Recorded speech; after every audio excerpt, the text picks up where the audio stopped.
There's a spring in the mountain and it flows down to the town. From NPR Music and West Virginia Public Broadcasting, with support provided by Bailey & Glasser and by the West Virginia Tourism Office, welcome to the Mountain Stage with our special guest host, Bil Lepp. There's a song in my heart, just a simple little tune, but the rhythm and the melody won't leave me alone. Around the world it's just a simple song. This world is turning round, a simple song.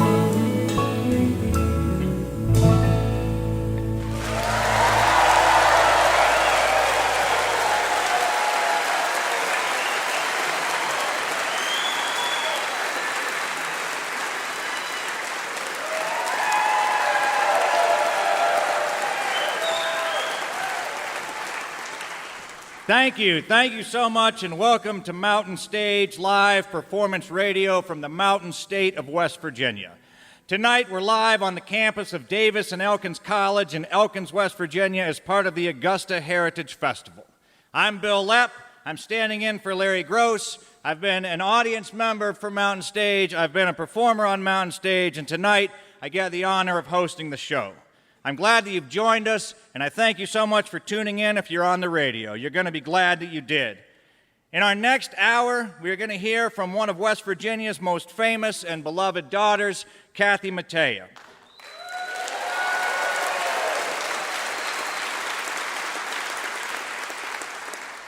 She has a new record out soon called Pretty Bird, and we'll hear some of the songs from that later on. We'll also hear from an award-winning bluegrass duo and their band, Darin and Brooke Aldridge. And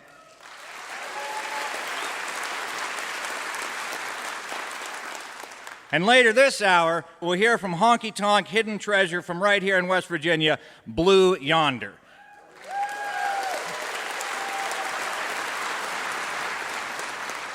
But we're going to start tonight's show with Mr. Joe Newberry. Joe's newest album is called Two Hands. He's known all around the world for his claw hammer banjo playing, but is also a powerful guitarist, a singer, and a songwriter. The Gibson Brothers' version of his song, Singing As We Rise, featuring guest vocalist Ricky Skaggs, won the 2012 IBMA Gospel Record Performance Award, and with Eric Gibson, he shared the 2013 IBMA Song of the Year Award for They Called It Music. Asked about his proudest moment as a musician, Joe says, "I've been lucky to win awards for my songs, and I've played on some really nice stages over the years, but probably my proudest moments come when folks write to tell me that they play my songs at bedsides and at funerals. This is the highest honor." So please welcome Joe Newberry on his first appearance on Mountain Stage.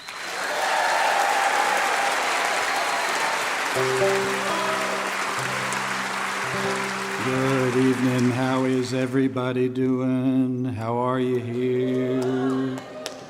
I'm gonna sing and play the best I can. I'll sing a number from West Virginia.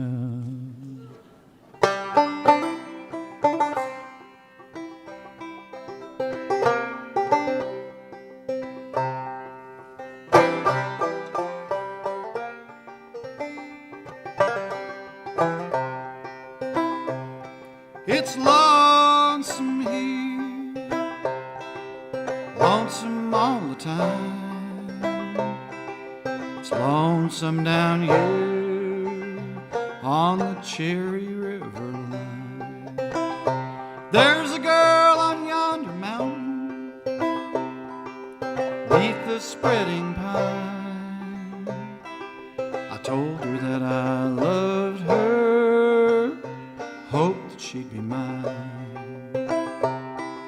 It's lonesome here, lonesome all the time, lonesome down here on the Cherry River line.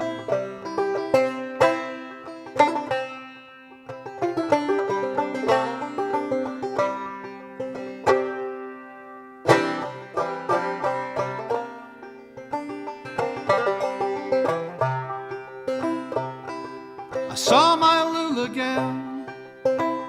She had a dram glass in her hand. She was drinking down her troubles with another man. So I told my Lula gal, you go and do the best you can. I'll get another woman like you got another man. It's lonesome here, lonesome all the time, lonesome down here on the Cherry River line. The train that she rides runs mighty slow.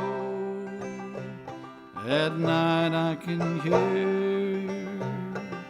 the lonesome whistle blow. Someday I may forget you. You won't be on my mind. I never will forget the Cherry River line.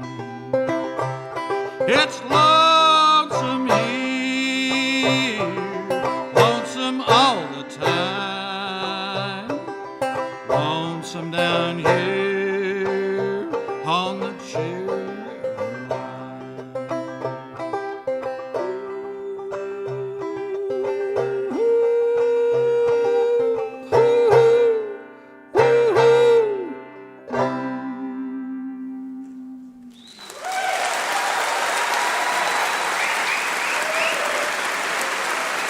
Oh, thank you, everybody.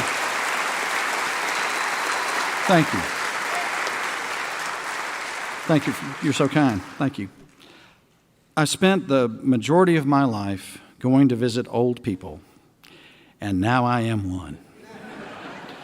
And my good friend, the late Craig Johnson, went to visit an older man in Galax, Virginia. And Craig was visiting, and he said, I see that fiddle on your wall. Do you still play? And the man held up his left hand. There were no fingers on his left hand. He said, I don't play anymore.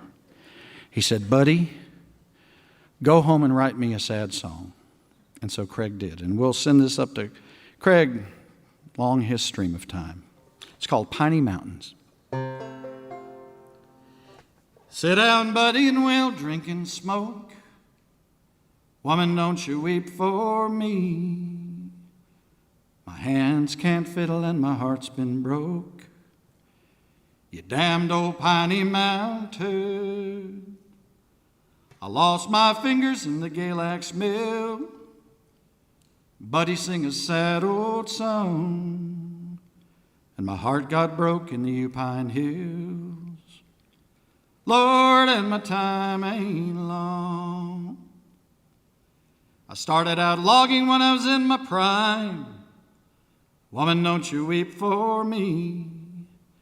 Hitching up spruce to the big drag line. You damned old Piney Mountain. When the skidder starts to buck and the gears come down, buddy, sing a sad old song. It makes God's own thunder on the new cut ground. Lord, and my time ain't long. We were fighting over nothing and drinking too hard. Woman, don't you weep for me. Riding up to camp on a flat-wheel car. You damned old Piney Mountain. I was 30 years hanging on the old chain break. Buddy, sing a sad old song. I got laid off and paid off in 58. Lord, and my time ain't long. The skidders got sold to the scrap iron yard. Woman, don't you weep for me. So I moved down in Virginia when the times got hard. You damned old Piney Mountain. I lost my fingers to a steel bandsaw. Buddy, sing a sad old song. Now my fiddle just hangs untuned on the wall. Lord, and my time ain't long. It's all grown up on the logging road. Woman, don't you weep for me in the wildflowers bloom where the big shays blowed. You damned old piney mountain, there's nothing left for me but to drink and smoke. Buddy, sing a sad old song. My hands can't fiddle and my heart's been broke. Lord, and my time ain't long.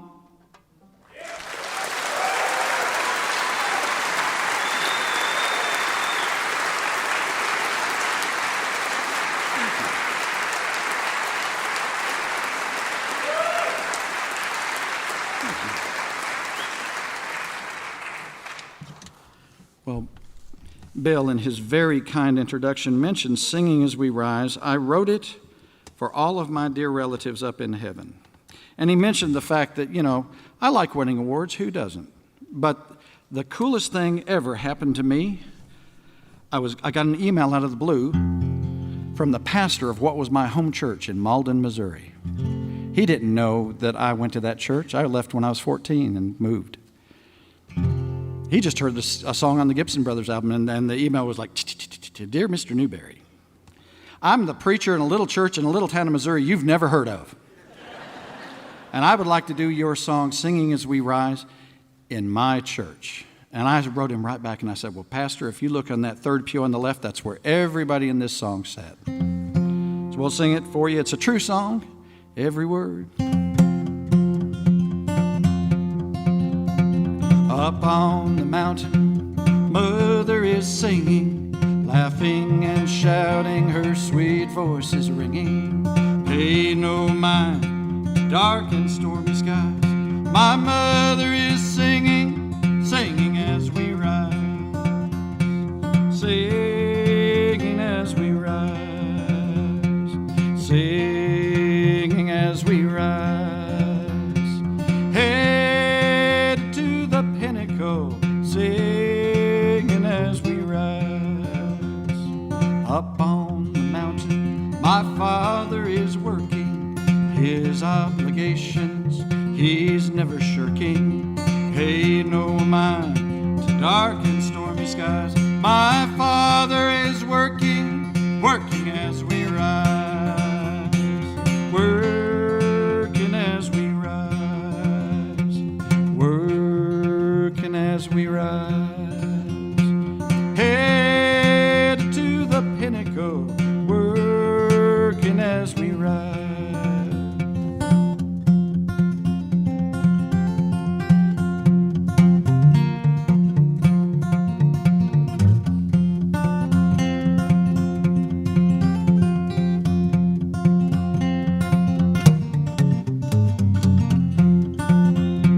Up on the mountain, my sister is preaching a wonderful message. It's powerful teaching. Pay no mind to dark and stormy skies. My sister is preaching, preaching as we rise. Preaching as we rise. Preaching as we rise. Headed to the pinnacle, preaching as we rise. Up on the mountain, Mother is singing, laughing, shouting, her sweet voice is ringing. Pay no mind to dark and stormy skies. My mother is singing, singing as we rise. Singing as we rise. Singing as we rise. Head to the pinnacle, singing as we rise. We are headed to the pinnacle, singing as we rise.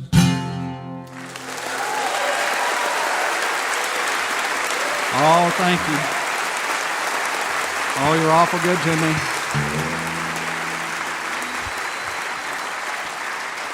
Well, I'll tell you, one of the great things about playing this kind of music is the friends that you make, and you become fast friends, and new friends become old friends. And I'd like to invite my old friend Darin Aldridge to come out here and pick one with me.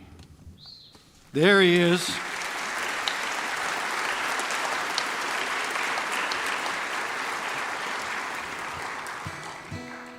How you doing, brother? Good. I got together with my friend Tim Stafford, and we wrote a song about guitars and how we love them. Oh, how we love them. And how when you take somebody who has an old guitar, the first thing you do is you pick it up and you smell it through the sound hole. And then you notice that it takes on the characteristics of the person playing it. And so this is called The Marks.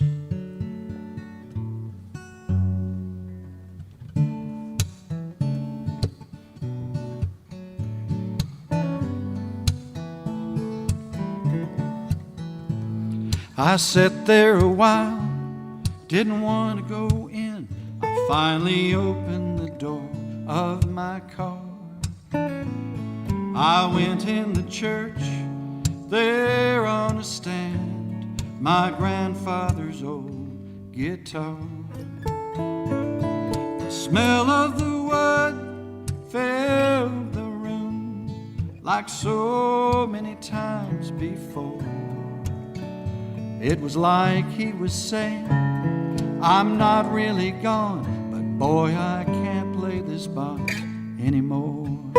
That guitar smelled like whiskey and tears, dust from dances, cigarette ashes, Old Spice and gin with herringbone trim. Mostly it smelled like him. I took it home, I held it up to the light. I saw things I'd never noticed before. I turned it over, I saw the marks of every belt that he ever wore. The neck with its divots like valleys and hills, old frets worn from play. Finish was cracked, grain saw daylight, close as the last judgment day. The outside looked like cradle to grave, dust from dances, cigarette ashes, a top paper thin with spidery skin, so mostly it looked like him.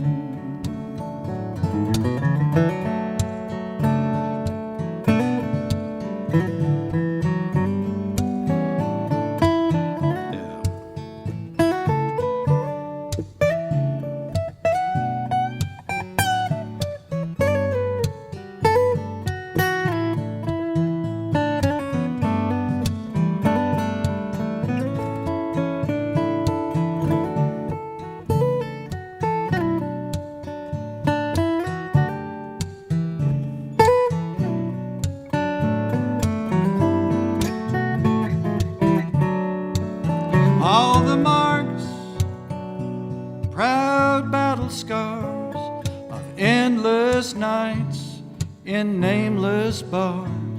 He left his mark on country boys and old guitars.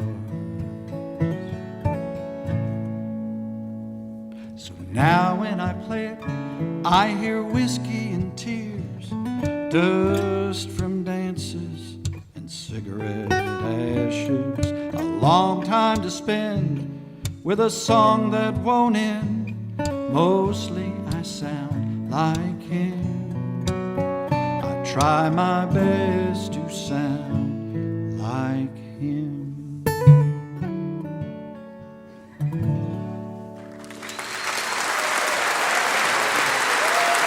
Oh, that's Darin Aldridge. You'll hear him a little bit later in the show.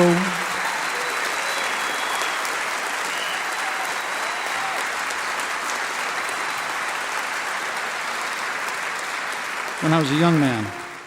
Lord, I wanted to play fast. And then I thought, well, I could put a little space in the notes. And then I discovered Hobart Smith from Virginia. This is a tuning called Last Chance. And I'm going to play it like it's my last chance. Thank you to all the good folks at Mountain Stage for having me, and thank you for coming and supporting live music.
Mr. Joe Newberry, again, his latest album.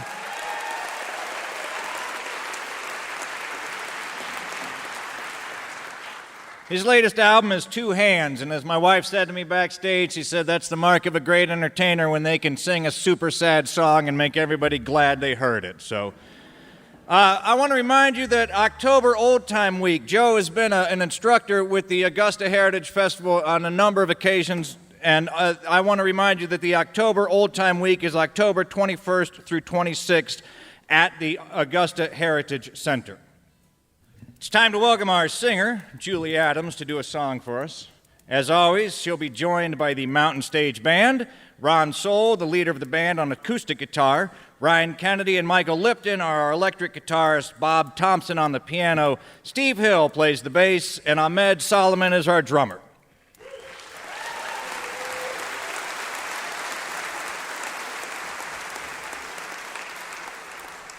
Julie has chosen a song for us written by Emmylou Harris and Kimmy Rhodes called Love and Happiness, and she'll be joined by a special guest singing harmony with her, Miss Kathy Mattea. Julie Adams and the Mountain Stage Band.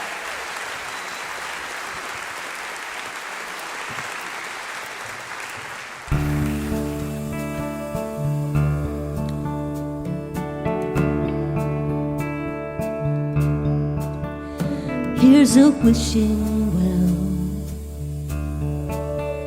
Here's a penny for any thought it is that makes you smile. Every diamond dream, everything that brings love and happiness to your life. Here's a rabbit's foot. Take it when you go, so you'll always know you're safe from harm. Wear your ruby shoes when you're far away, so you'll always stay home in your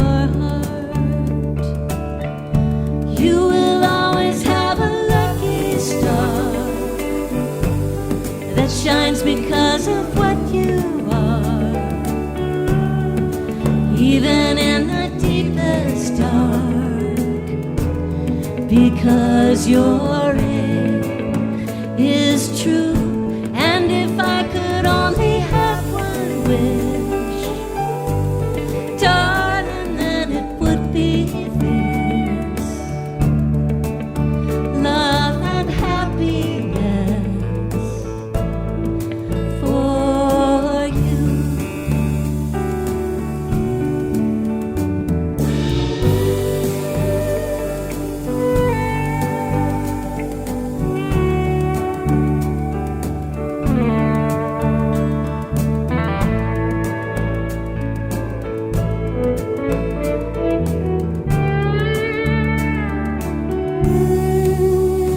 Here's a spinning wheel. Use it once you've learned.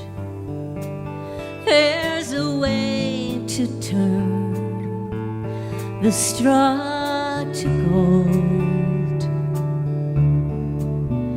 Here's a rosary. Count on every bead with a prayer to keep the hope you hold. You will always have a lucky star that shines because of what you are. Even in the deepest dark, because your aim is true. And if I could only have one wish, darling, it would be for this: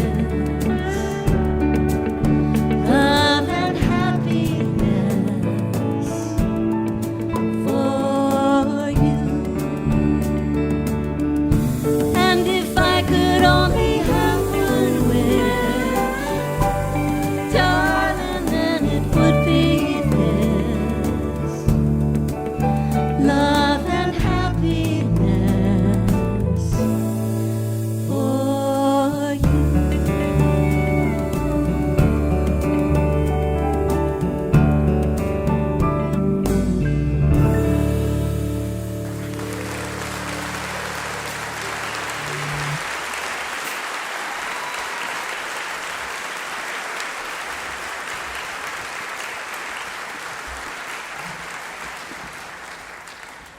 Julie Adams and the Mountain Stage Band performing Love and Happiness by Emmylou Harris and Kimmy Rhodes, joined, of course, by Kathy Mattea.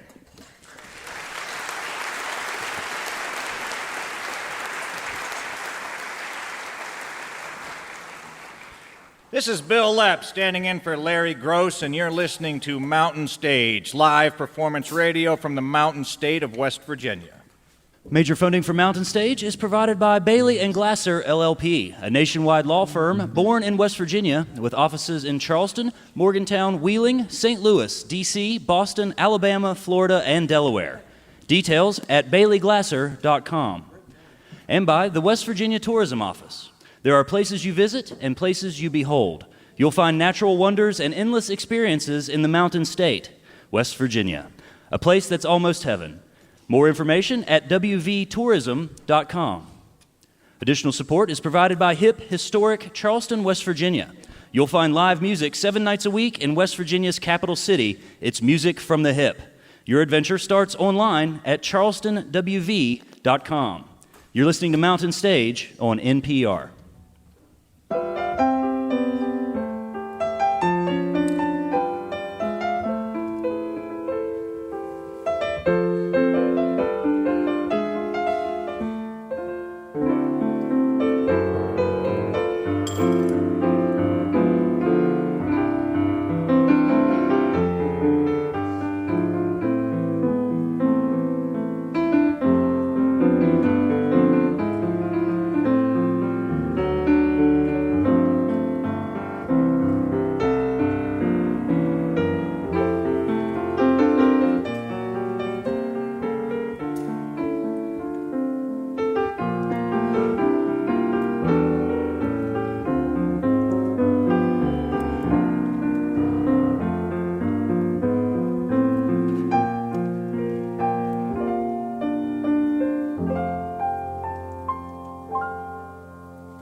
We'd love to hear your experiences listening to Mountain Stage, or if you go out to see a band that you've heard on our show. And of course, your suggestions are always welcome. If you'd like to write to us here at Mountain Stage, you can email Larry at mountainstage.org. And of course, we always see your comments on social media. Remember, if you missed part of Mountain Stage or you want to hear something again, visit the podcast section of mountainstage.org. Each podcast includes songs we don't have time for on the radio and our complete finale song. Take a moment to subscribe, rate, and review the show at Apple Podcasts or wherever you like to listen. Our special guest host for tonight's show has a new album of laugh-a-minute stories called Raised on Hosewater, and later we're going to hear a tale from his latest book, The Princess and the Pickup. He's our champion liar. Let's welcome back Mr. Bil Lepp.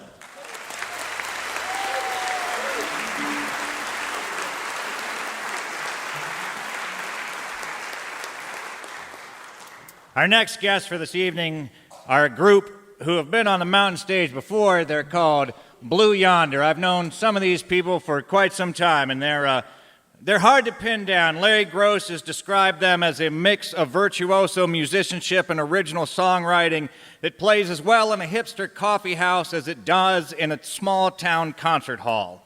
And Midwest Records said of the trio, unless somebody shows up real quick, this bunch is going to be crowned the new standard bearers of organic music. Folk, country, Americana, honky-tonk. There's no corner that you can look at that this group doesn't do it right and righteously. And I have to admit that when I was putting this bio together, I was thinking of them as a trio and not as a quintet.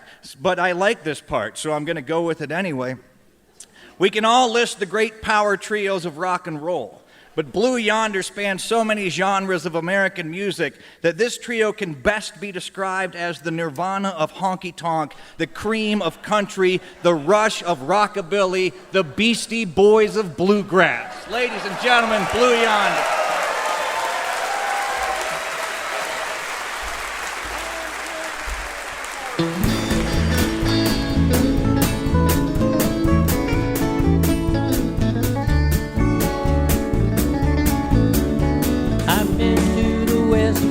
Been to the east, standing by the side of the road. All of my memories come back to me, standing by the side of the road. I'm unshaved, I'm unsaved, I'm blind, deaf and dumb, standing by the side of the road. Take off my backpack, stick out my thumb, standing by the side of the road. I don't have a map, don't have a sign, standing by the side of the road. This might take all day, I don't really mind, standing by the side of the road. There's wind in my hair, sun in my eyes, standing by the side of the road. There's a rock in my shoe, a song on my mind, standing by the side of the road. Sometimes I think that I might settle down, let all this rambling go. But when I wake up in some other town, standing by the side of the road.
Sometimes I think that I might settle down, let all this ramble and go.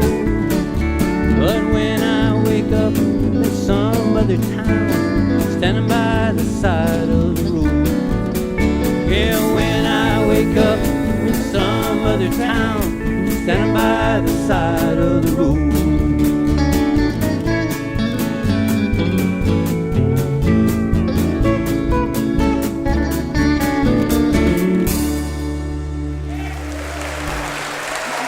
Thank you. Thank you so much.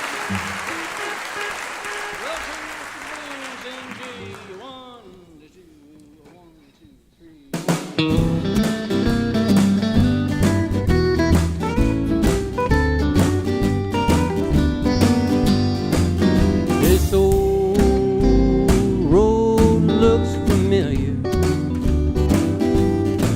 Hey, I recognize the view. Been down this road before, 100 times or more. Yes, I'm well acquainted with the blues.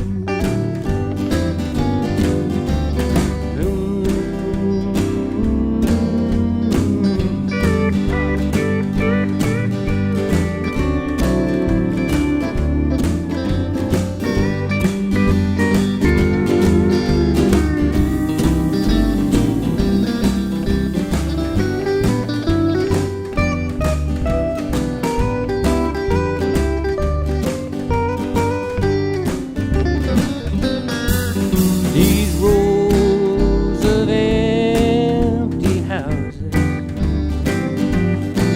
they're dreams that never came true. Gray clouds and rain, heartache and pain. Yes, I'm well acquainted with the blues. Hey, I'm well acquainted, know a thing or two. Yes, I'm well acquainted with the blues.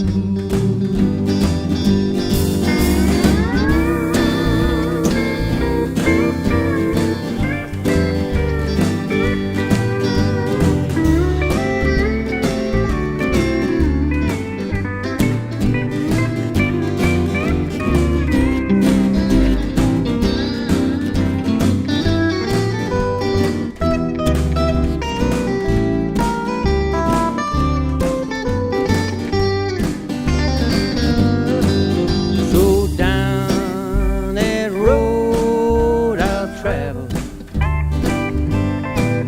and carry a picture of you. These sad memories, nothing new to me. Yes, I'm well acquainted with the blues. Hey, I'm well acquainted, know a thing or two. Yes, I'm well acquainted with the blues.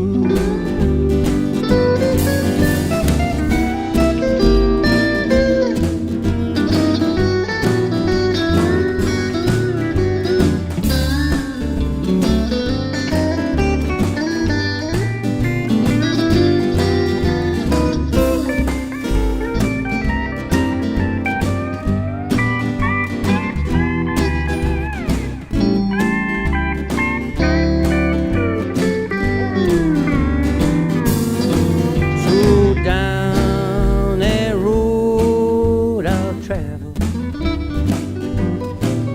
and carry a picture of you. These sad memories, nothing new to me. Yes, I'm well acquainted with the blues. Hey, I'm well acquainted, know a thing or two. Yes, I'm well acquainted with the blues. Hey, I'm well acquainted, know a thing or two. Yes, I'm well acquainted with the blues.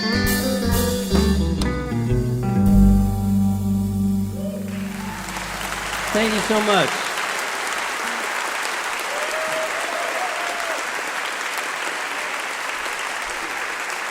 Thank you again. Great to be back in Elkins. I'm a graduate of Davis and Elkins College. I am. I graduated here in 1996. I'm a senator. That's what we call them. It's great to be here. I was here week before last, teaching at Augusta. I taught songwriting and the history of country music at Classic Country Music Week. Were any of you here for that? A number of you. Great to be back again. Let me introduce the band real quick. Over here on the bass, Will Carter. Back there playing the drums, Tom Kirk.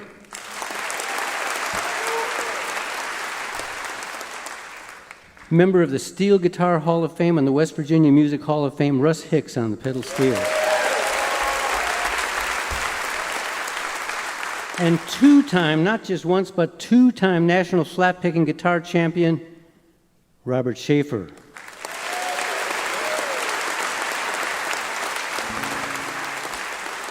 Oh yeah, my name's John Lilly. Thank you. Had the pleasure of writing all these songs. This is one called Lost in Yesterday.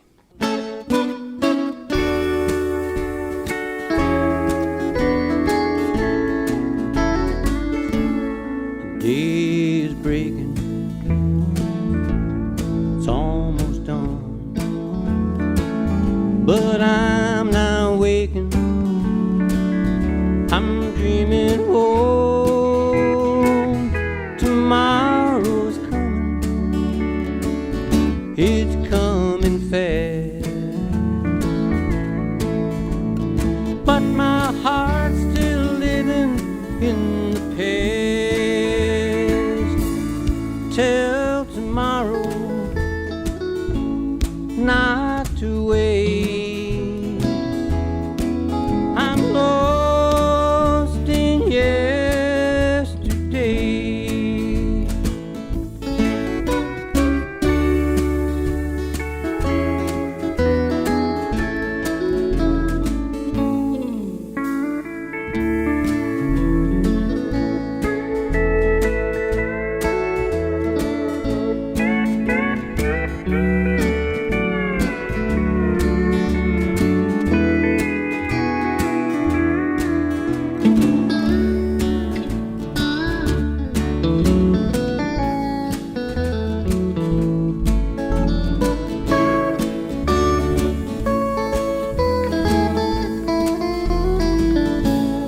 Doorbell's ringing, or is that the phone? Or am I still thinking you're coming home? I hold your memory here by my side, and living, love, and leaving days gone by. Till tomorrow, not to wait, I'm lost in yesterday. Till tomorrow, not to wait, I'm lost in yesterday.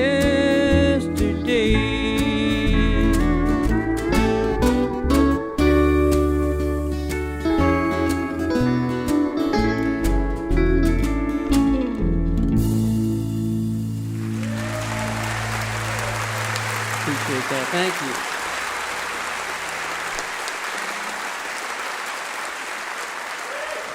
That song tells you why they invite John up here to teach classes on deep country. He knows his way around those songs. We're on our way to Nova Scotia. This is the first leg of our trip. We're going to Nova Scotia. You're coming with us. It's the 28th annual Hank Snow Tribute, and we're the headline act for that festival, so it'll be fun. They say there's 1,500 people are going to be there, and all of them are over 80. And their parents. We've got a new album out called Rough and Ready Heart. Have a few for sale in the lobby. Not enough for everyone, so you better get there first. One called Rough and Ready Heart.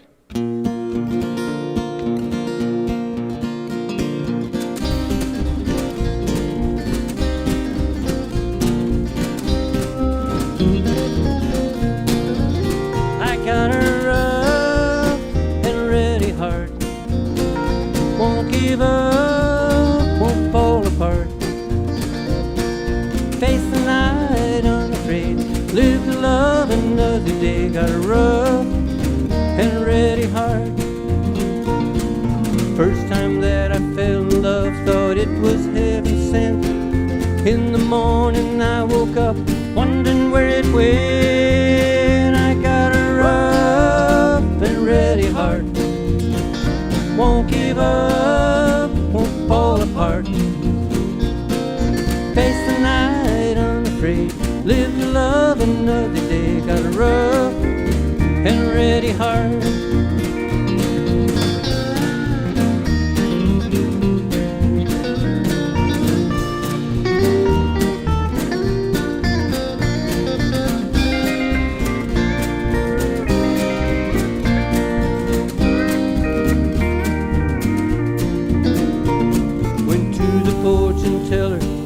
Get my fortune read. She looked me right in the eye. This is what she said. I got a rough and ready heart. Won't give up, won't fall apart. Face the night unafraid, live to love another day. Got a rough and ready heart.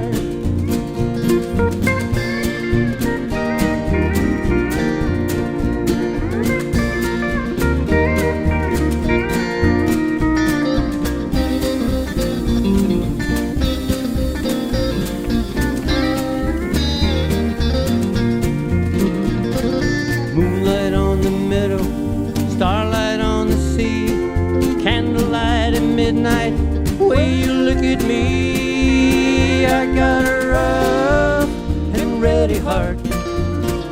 Won't give up, won't fall apart. Face the night unafraid, live to love another day. Got a rough and ready heart. Face the night unafraid, live to love another day. Got a rough and ready heart. I got a rough and ready heart.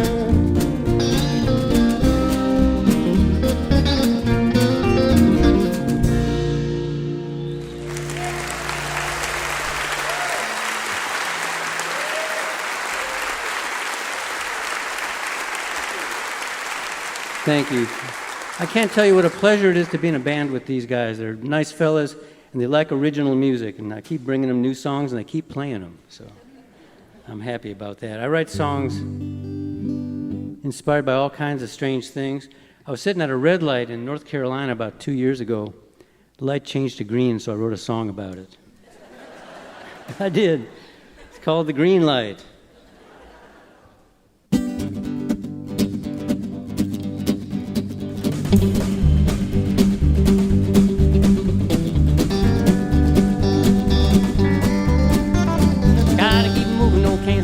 Got the pedal to the metal of my coupe to fill. Plenty of oil and plenty of gas. Got one speed is fast, fast, fast. Green light, baby. Green light, baby. Green light, baby. Rolling on down the road. Got the green light, baby. Green light, baby. Green light, baby. Rolling on down the road. Met a little lady just the other day. She likes to work, but she loves to play. Plenty of clothes and a lot of class. What I like about her, she's fast, fast, fast. Green light, baby. Green light, baby. Green light, baby. Rolling on down the road. Green light, baby. Green light, baby. Green light, baby. Rolling on down the road. 2, 3, 4.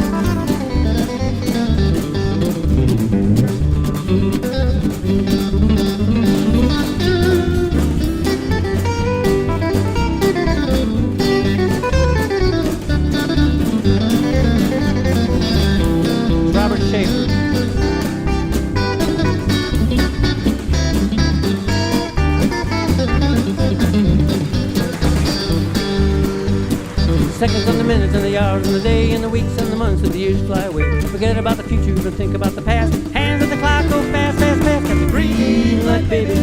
Green light, baby. Green light, baby, rolling on down the road. Got the green light, baby. Green light, baby. Green light, baby, rolling on down the road. 2, 3, 4.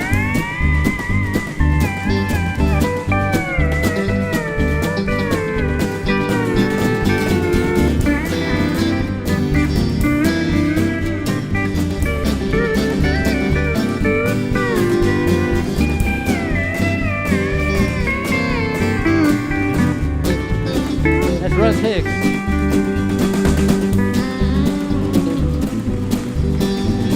Gotta keep moving, no can't stand still. Got the pedal to the metal of my coupe to do. Plenty of oil and plenty of gas. Got one speed as fast, fast, fast. Got the green light, baby. Green light, baby. Green light, baby, rolling on down the road. Got the green light, baby. Green light, baby. Green light, baby, rolling on down the road.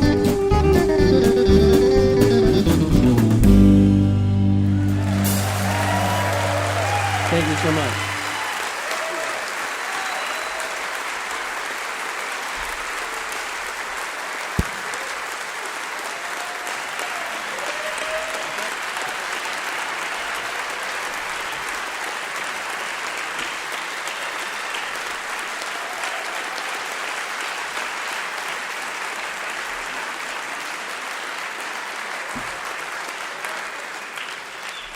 Ladies and gentlemen, that was Blue Yonder. Their new album is Rough and Ready Heart.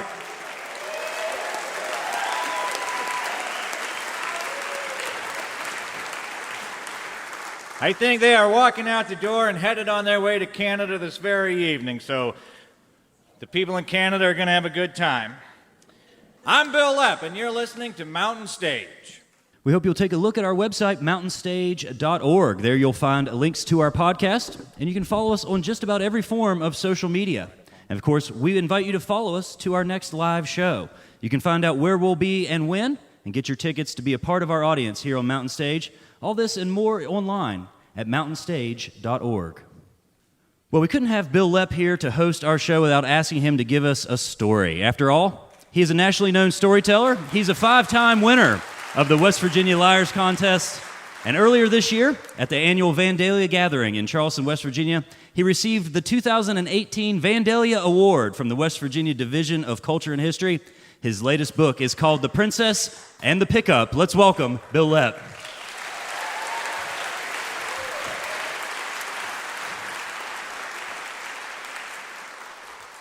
Listen up, y'all.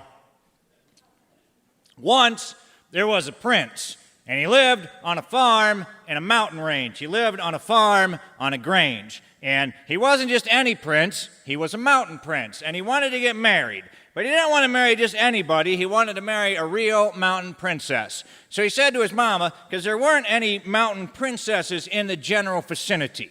So he said to his mama, he still lived with his mama, which might explain some things. But anyway, he said to his mama, he said, Mama, I want to marry me a real mountain princess, but there ain't any around, so I'm going to go out and I'm going to travel through all the mountain ranges of the world, see if I can't find me a real mountain princess. So he set out and he hiked through the Himalayas and he ascended the Alps and the Appalachians and he cruised through the Caucasus. He roamed through the Rockies. He went to the Sierras looking for ladies in tiaras.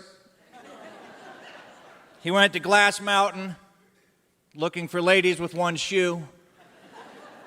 But he couldn't find any real princesses. Well, now, he met a lot of ladies that said they were princesses, but he wasn't sure that they were real princesses, that they were probably frauds, because let's face it, princess costumes just aren't that expensive. So he went home and he was depressed and he said to his mama, he said, Mama, I couldn't find no real mountain princess. He said, I did meet some frauds. He said, now I kissed some of those frauds to see if they would turn into princesses, and his mama said, don't kiss frauds. And That night, a terrible storm blew up. There was wind and rain and snow and hail and lightning and a hurricane and a tsunami and whatnot. And in the midst of all of that, there was a knock at the door. And the prince went to open the door. And because this is a story, when he opened the door, there on the front porch stood 3 beautiful, prime princesses. And he was so excited until they said, "Trick or treat." But the next morning, he was out in his field doing some work when he saw a woman walking down the road. She was wearing a calico dress. She had hiking boots on. Her hair was in a mess. And she walked up and she said, "Howdy, I'm a real mountain princess." Well, he wasn't sure if she was a real mountain princess because he wasn't sure if real princesses walked around in hiking boots with calico dresses and their hair in a mess. Now, she did have a sash that said mountain princess, but who knows, right? So he took her home. And he introduced her to his mama. And he said, "Mama, this here lady says she's a real mountain princess." Well, the mama wasn't so sure either. And so she said to the son, and this is where, if you haven't already, you'll figure out what this story is based on. She said to her son, she said, "I don't know if she's a real mountain princess or not. We're going to have to test her." She said, "Here's what I want you to do." She said, "I want you to take 12 mattresses. And I want you to go out and I want you to pile them up on the back of your pickup truck.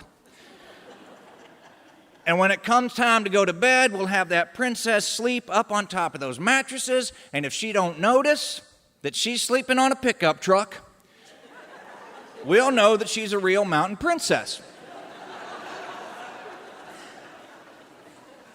And the prince said, "Okay, Mama, okay, all right, we're brainstorming, so no bad ideas." He said, "But just a couple of issues. One," he said, "how is she not going to notice the pickup truck?" He said, "You know, I bought that pickup truck so princesses would notice me." And the mama said, "How's that working out for you?" But then she thought about it for a minute and she said, "Dust ruffle." And then the prince said, "We ain't got 12 mattresses. We got 3 mattresses, an air mattress, and one of those blow-up raft things." And the mama said, "Use what you got." So the prince stacked all that up on the back of the pickup truck. The mama put the dust ruffle on. And that night, when it came time for bed, the prince said, "Oh, well, it's time for bed, princess. Let me show you where you're sleeping. It's out the front door, across the driveway, up this ladder, on top of this pile of mattresses.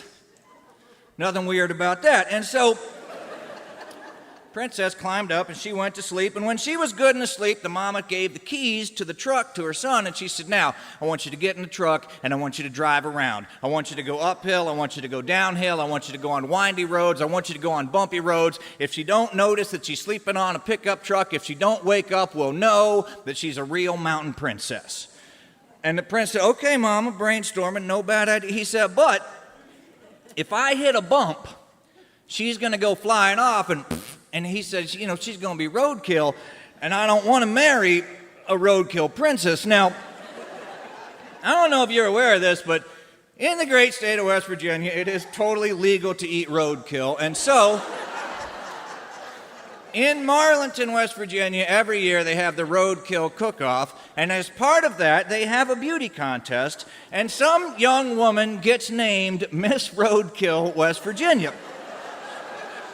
But that is only my second favorite beauty contest in the great state of West Virginia. My favorite is the Benedum Festival up in Clarksburg, where they have the Benedum Oil and Gas Festival, and some lucky young woman is named Miss Oil and Gas. But anyway, the mama took a rope and she tied the princess down like a seatbelt, and the prince got in the truck and he drove and he went up bumpy roads, or he went uphill and he went downhill and he went on bumpy roads and he went on curvy roads. And then this is a story, so there has to be some puns. I'm sorry, but here they come. He put it in four-wheel drive so he could ford a river, and then he had to dodge a ram. Then he drove across the tundra, and then he was getting drowsy, so he went home, because drowsy driving is dangerous driving. And the princess was still snoring in a very unprincess-like way. And he went in the house, and he went to sleep. And the next morning, he and his mama were eating breakfast, and the princess came in the door, and she said, "Howdy, y'all. How'd you sleep?" And they said, "We slept great," which was a lie, because they didn't have any mattresses.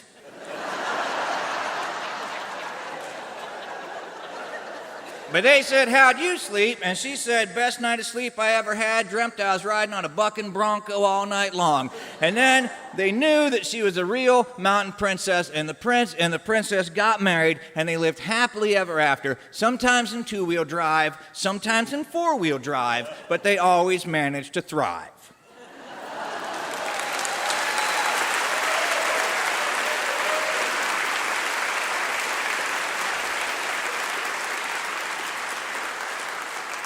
Thank you very much. That's a book called The Princess in the Pickup Truck, illustrated in a very beautiful and quirky way by my friend Lottie Looney, that will be available soon. I'm going to tell you one more quick story here. That's a book that's already available out in the lobby, and if you don't have time to get Blue Yonder's, if you get there too late to be one of the people that gets Blue Yonder CD, then just get in line for one of my books, because they'll be there too. So anyway, far away, long ago, on the other side of the mountain, there lived a king.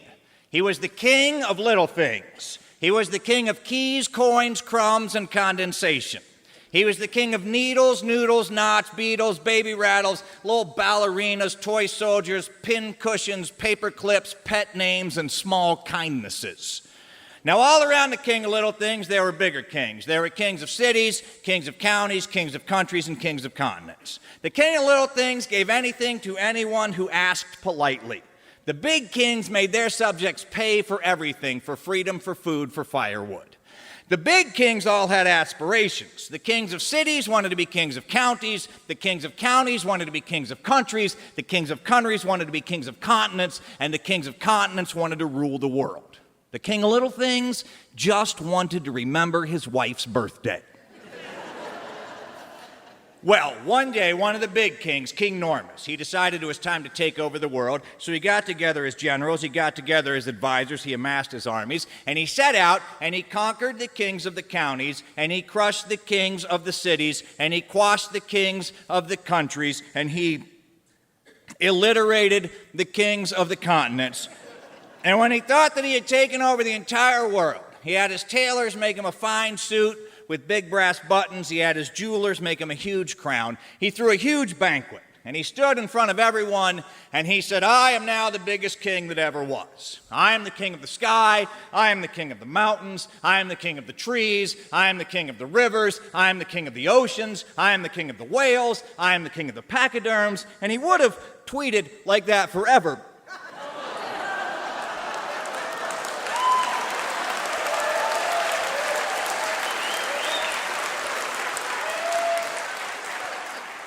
But a servant in the back of the room raised a tremulous hand and said, "Excuse me, my enormous sire. You are indeed the king of the sky and the king of the pachyderms. But I am afraid that there is one king whom you have overlooked in your quest to conquer the world."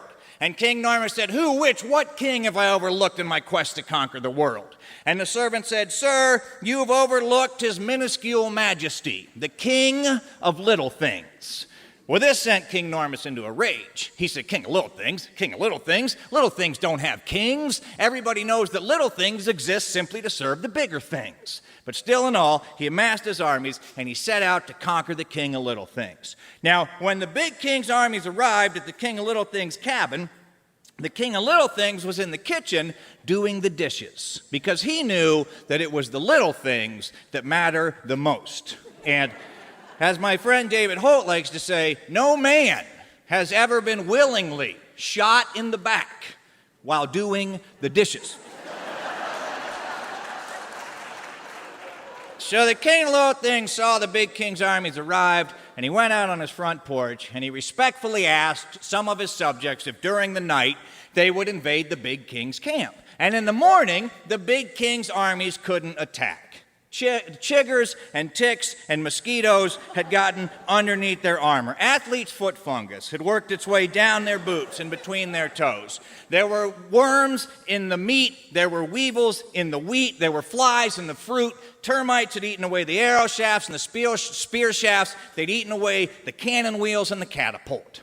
And King Normus requisitioned new equipment: arrows with steel shafts, spears with steel shafts, steel wheels on the cannon, a steel catapult. And the King of Little Things asked his friend Rust to ride his friend Dew into the big king's camp. And once again, when the big king's soldiers awoke, they couldn't attack. Rust had eaten through their armor, it had eaten away the arrow shafts, the cannon wheels wouldn't roll, the catapult was now about as dangerous as a cantaloupe. And King Normus was in his enormous tent marching back and forth. What are we going to do? How can I defeat this king? I can't defeat this king. He controls the little things to create chaos. And then he had an idea. He said, I know what I'll do. He said, I'll cheat. He said, I'll lie. Because the king of little things is not the king of lies. Because a lie, no matter how small, is never a little thing. Now, most people don't know that I know that, but I do. So King Normus said, send a soldier with a flag of truce. Tell him to get the king of little things to come to my tent where we'll discuss the situation of the siege. So they sent a soldier, and the king of little things came with him. King of little things knew what was happening, but he knew that his subjects would come to his rescue if need be. And as soon as the king of little things walked into King Normus's tent, all of the little things in the tent recognized their king. The coins rolled out of King Normus's coffers. The jewels jumped out of King Normus's crown. The fillings fell out of King Normus's teeth. The buttons jumped off of his coat, his suspenders surrendered, his belt broke, and his pants fell down. That kills in elementary schools. So there stood King Normus, trying to hold up both his pants and his pride in front of the king of little things. And he was so upset, he said, take him to the dungeon, throw him in the dungeon. But when they got to the dungeon, all of the little things recognized their king. The keys in the jailer's hand refused to unlock the locks. The nails jumped out of the doors and bowed down before the king of little things. King Normus said, throw him in a cave, put a big rock in front of the cave. No food, no water till he surrenders his kingdom.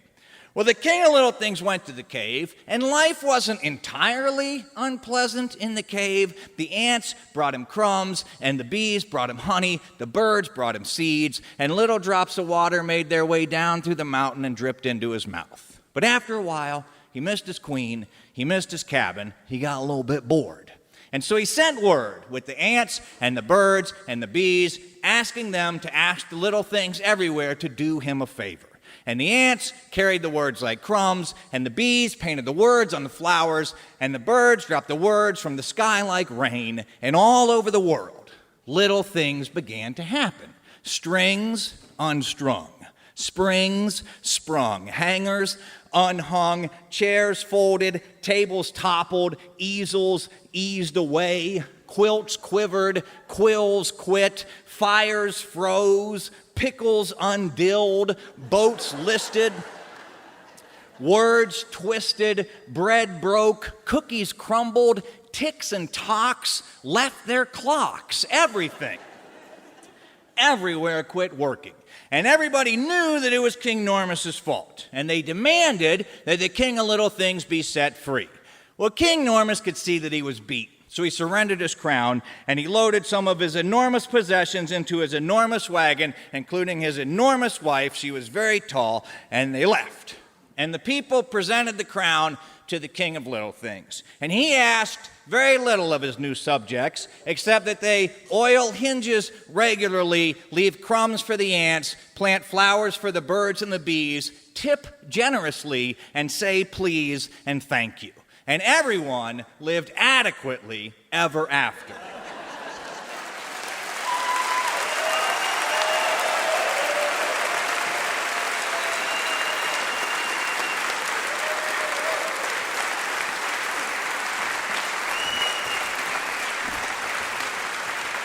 Our special guest host, Bil Lepp, right there.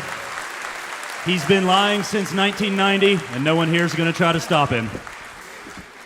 His latest CD is called Raised on Hosewater, which you can find on his website, leppstorytelling.com. And we heard a couple stories there, both from his books, The King of Little Things, and he's got a new book on the way out called The Princess and the Pickup.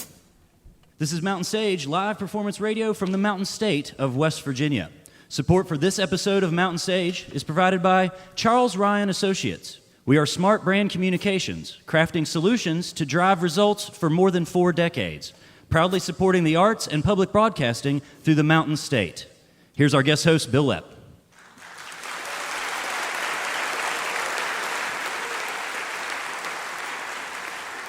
We'd like to say a special hello to you if you're listening right now over WETS in Johnson City, Tennessee, our friends down at East Tennessee State University. And I have to say that when I'm in Jonesboro, Tennessee, that is the public radio station that I listen to, and magically I will be ubiquitously on the radio in Jonesboro, Tennessee on the very same weekend that I'll be performing on stage at the National Storytelling Festival, so you can hear this show and me at the same time, and it'll blow your mind.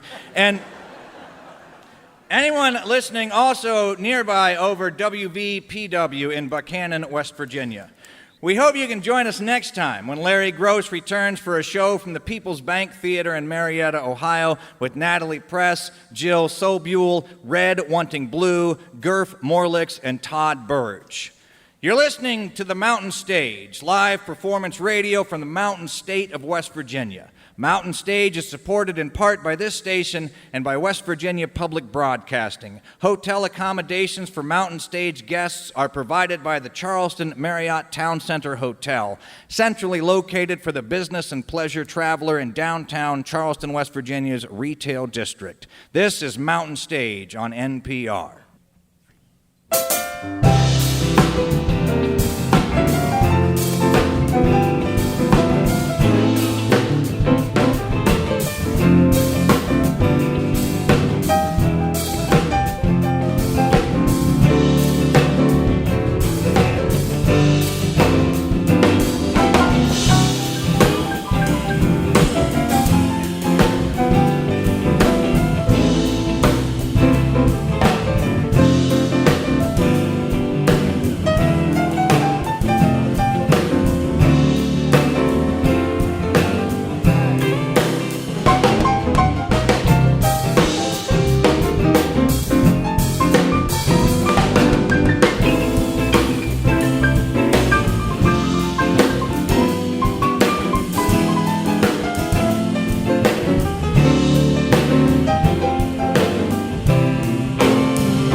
Thank you so much, and welcome to the second hour of Mountain Stage.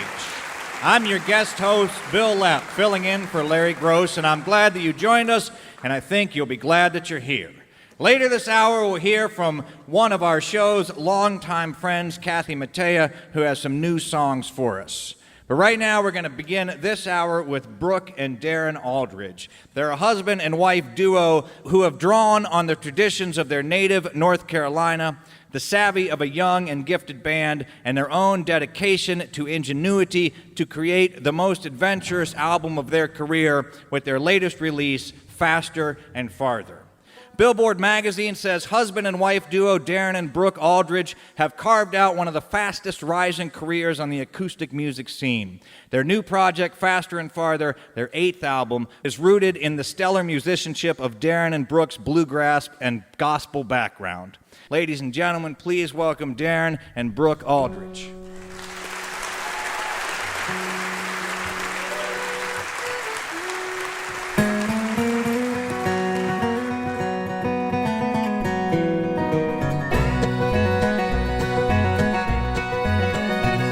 In a little cabaret in a South Texas border town, sat a boy and his guitar, and the people came from all around, and all the girls from there to Austin were slipping away from home and putting jewelry in hop to take the trip to go and listen to the little dark-haired boy who played the Tennessee flat-top box, and he would play.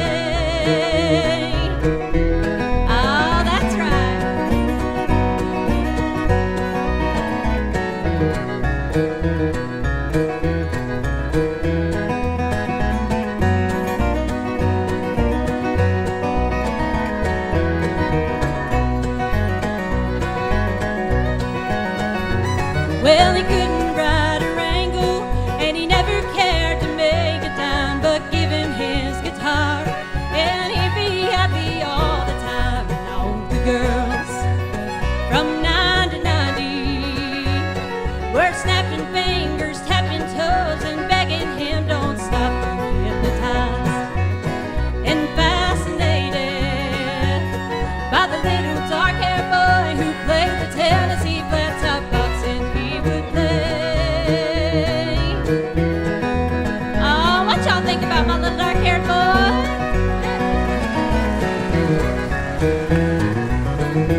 dreamed about him and hung around the cabaret until the doors were locked. And one day on the hit parade was a little dark-haired boy who played the Tennessee flat top box, and he would play.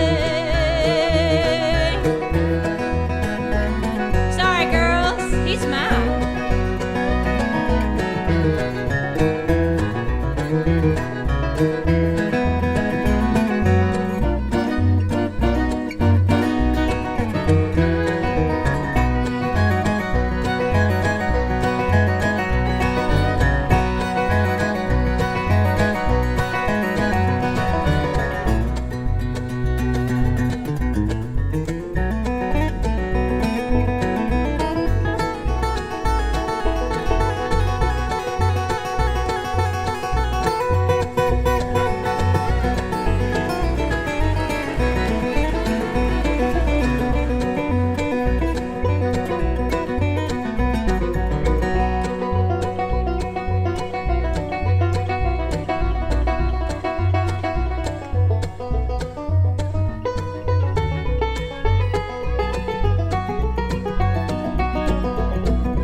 Thank you.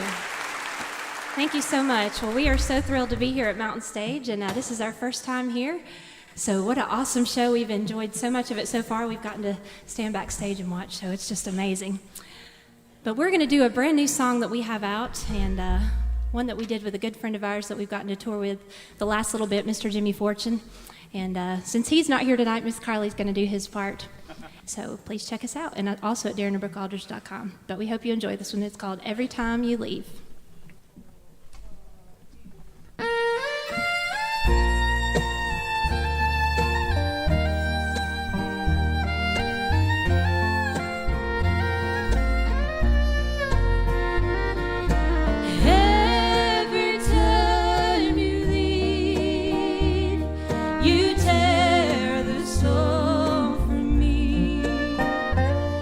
I die a little more.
I'm a wildflower by the highway, up against the rain. I'm an old man, growing tired, getting used to the pain.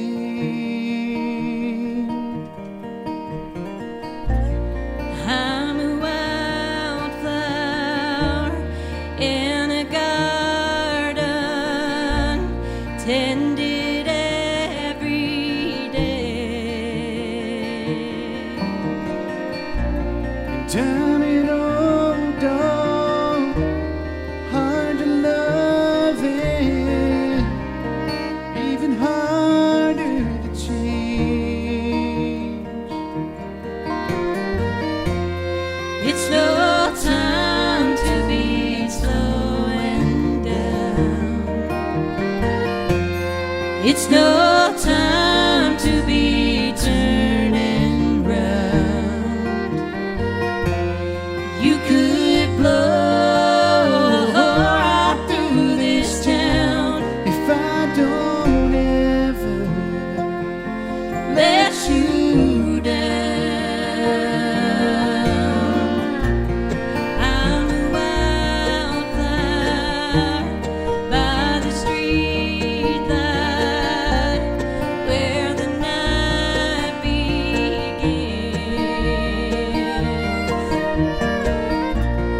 I'm an old house, barely breathing, as the walls fall in.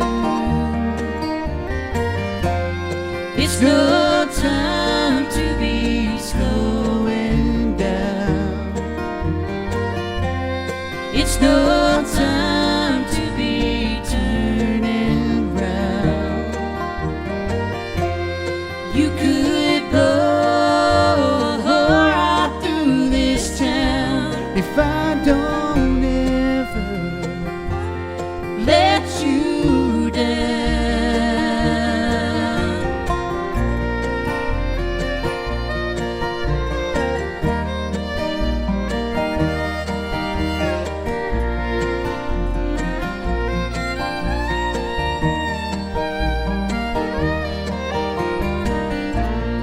I'm a wildflower.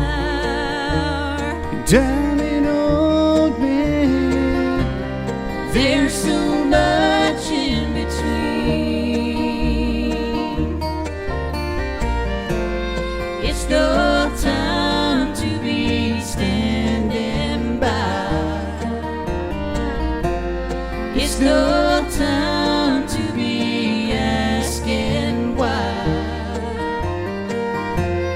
You could blow right through the sky if I don't ever let you down. if I don't ever let you down. If I don't ever let you down.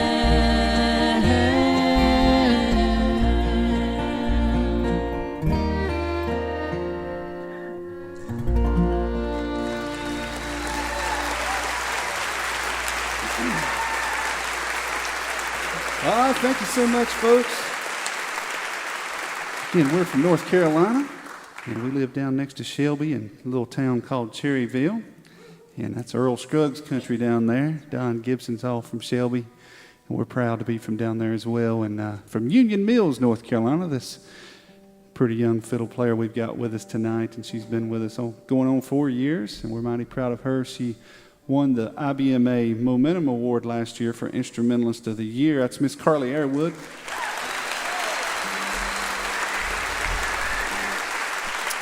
And over here playing the banjo and the dobro, he plays just about everything in the book. And he's been in a lot of great bands down through the years. I believe he was on this stage with Cadillac Sky many years ago, one of my favorite bands. And he's just a great person all the way around and one of the best musicians I've shared the stage with. That's Matt Menifee, everybody. And back here on the back, playing the doghouse bass from Wilkesboro, North Carolina, we traveled in a great group called Charlie Waller and the Country Gentlemen, for all you bluegrass fans out there. And he's been with us a long time, and that's Billy G back here on the bass.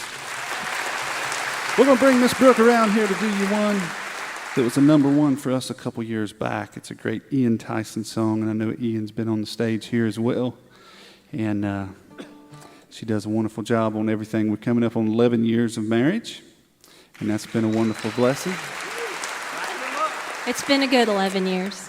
And currently, Miss Brooke here is the IBMA Female Vocalist of the Year. Y'all put your hands together for Miss Brooke Aldridge.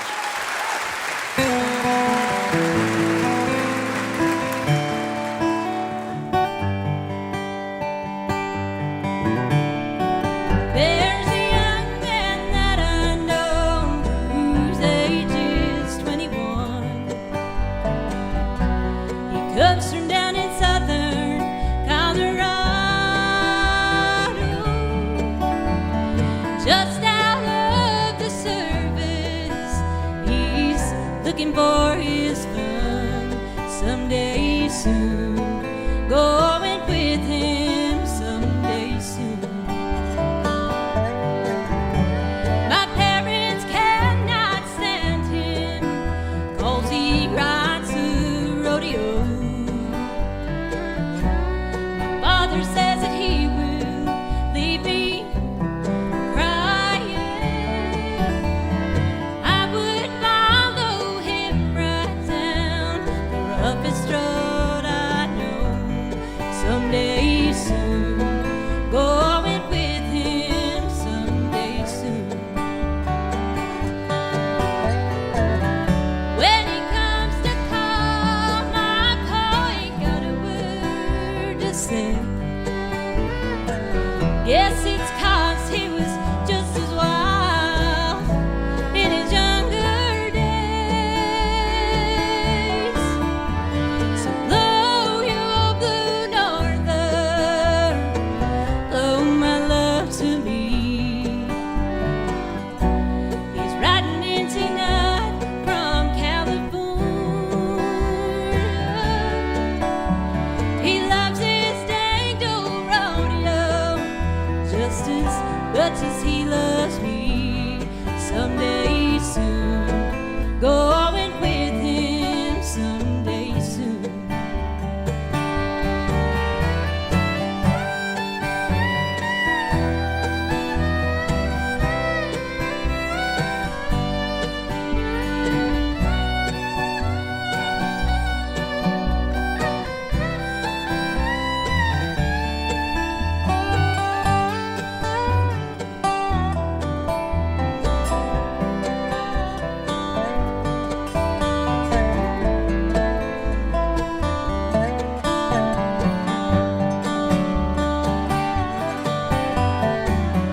When he comes to call, my pa ain't got a word to say. Guess it's 'cause he was just as wild in his younger days.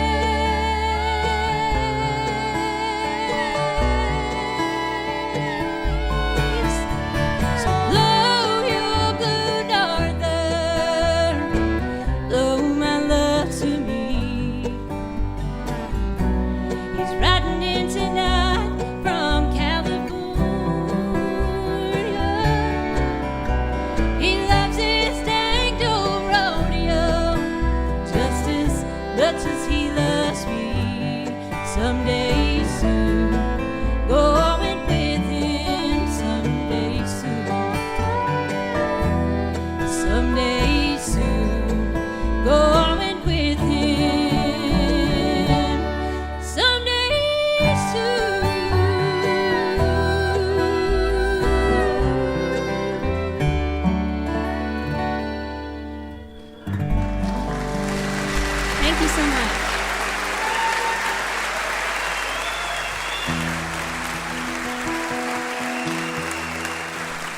it's mighty fun, darling.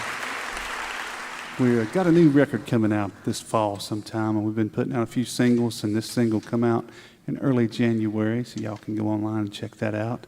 It's been hitting on radio pretty regular, and we hope y'all enjoy this tune called No End in Sight.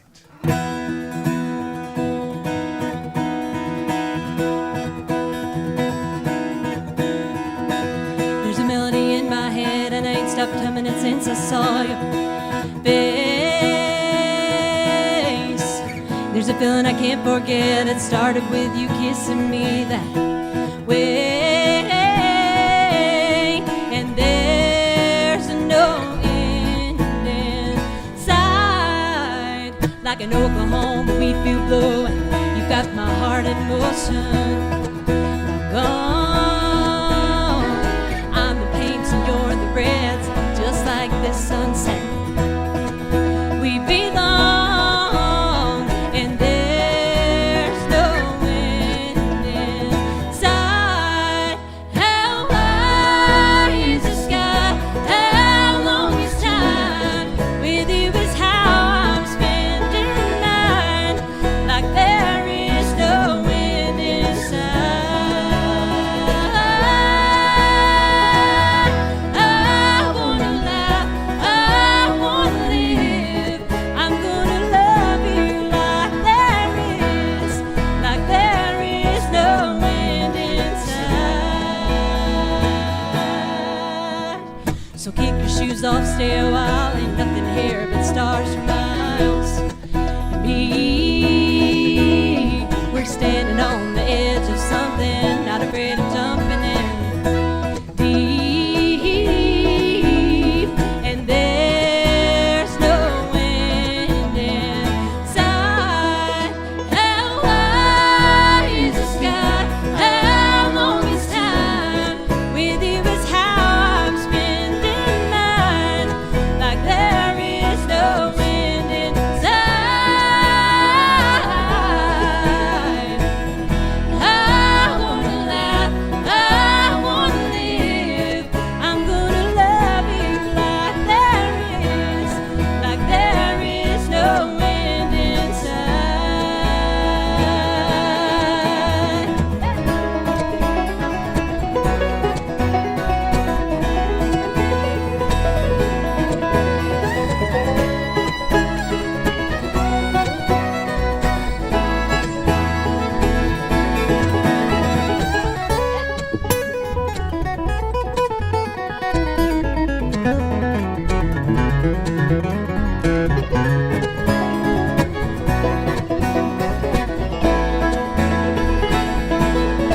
I'm gonna love you. I'm gonna love you. How high is the sky? How long is time? With you is how I'm spending mine. Like there is no end in sight. I wanna laugh, I wanna live. I'm gonna love you like there is no end in sight. I'm gonna love you like there is no end in sight. I'm gonna love you like there's no end in sight.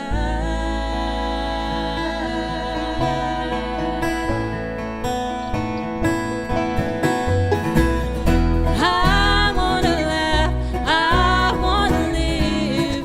I'm gonna love you like there is no end, is no end, is no end in